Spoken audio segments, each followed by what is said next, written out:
Bum bum bum bum bum bum bum bum bum bum bum bum.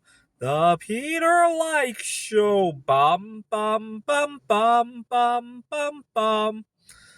Something happened this past week that taught me some important life lessons. What's happened is that I finally heard back, and it sounds very positive, from a dream job that I've been applying for over 3 years now. Finally got an interview, and I feel very confident about it. But I was thinking about some things. I tutor at a tutoring center now, SAT prep kind of stuff, and it's my first job that has actually accommodated my situation. I am autistic and I have food allergies. In past jobs, I've often had to just pray, often to the God of dislikes, that these barriers don't get in the way of my job, right? Because a lot of jobs, when they hear about it, they quiet fire you, right? They just give you the worst possible conditions and you leave, right? That's been my own experience for 20 years. And I pretty much assumed this job would be no different, right? The only thing I had going for me this time around was that I'm financially a lot better than I had been in times past, right? There's a big difference between having to mask your disability because you have to eat today versus only having to mask it because you like to have something to do today, right? There's a big difference between those two quandaries, right? And I was playing with the latter set of rules this time around. Well, everything went well for 3 weeks, and then one of my students, she's 11 years old, decided to bring a big bag of Cheetos into the classroom. And I have milk allergies. And I thought, that's it. I reminded myself my net worth, and I went to the bathroom to compose myself. And thank God we have a machine in our pocket nowadays. What do I do if this happens? It kind of reminds me, being able to search things like that reminds me of the Willy Wonka movie, 1971, when the scientist goes onto his computer. Can you help me find the golden ticket? Right? 50 years later, I can't believe that has actually come to, or maybe not a golden ticket. Imagine going to Google AI and saying, hey, I'd like to find a rare coin. What's the best bank to go get a roll of coins to search? I wouldn't be, actually, let me try that later. Google AI will probably suggest some banks that are more likely to have customers who turn in. So I wouldn't be surprised if Google AI could do that. Right. But it kind of reminds me of that. I went to the bathroom, I composed myself. I shed a few tears, but I mostly composed myself and did 2 minutes worth of research. Came out, talked to the student.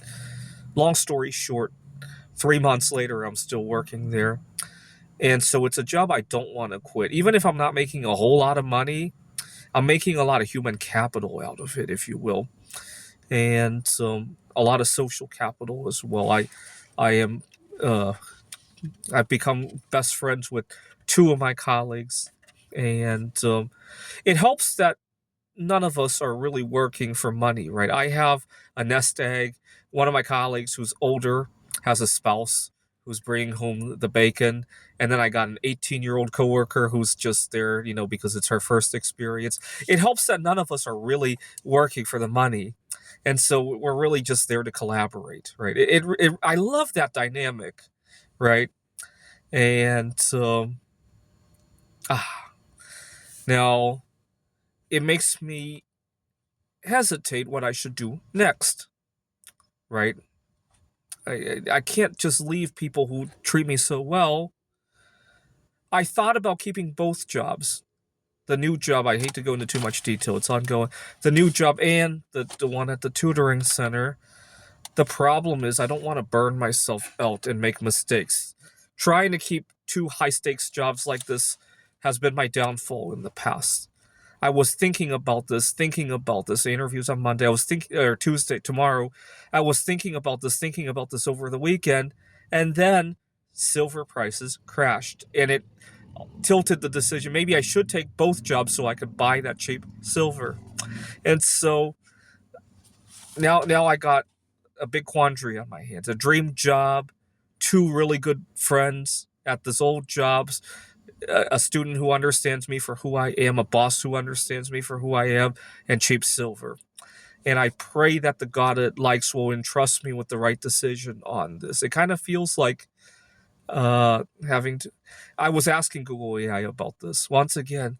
Dear computer, where is my silver ticket? Right? And the AI suggested that if I keep both jobs, to always remind myself this is a temporary solution, right? After all, those two colleagues are probably not going to be there forever anyway. The student certainly is going to graduate, right? The 11-year-old who understood my allergies is going to eventually take her SAT, be done with it, right?